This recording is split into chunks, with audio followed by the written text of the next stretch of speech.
আমার মার চাকরি যাওয়ার পর আমার বাবার এই অবস্থা। সবসময় শুধু টেনশন করতে কিভাবে পরিবারটা চলবে, সারাক্ষণ শুধু খালি টেনশন। আজ এই টেনশনের জন্য বাড়ি থেকে উনি হঠাৎ হসপিটাল নিয়ে যাওয়া।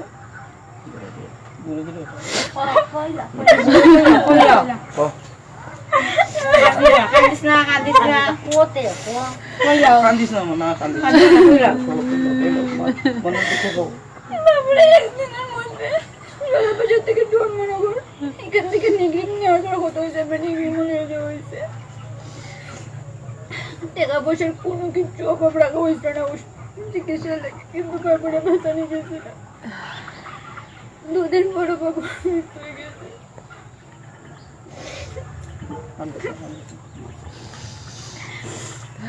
মুখ্যমন্ত্রীর কাছে আমাদের এই আবেদন, আর চাকরিটা দিতে পারো,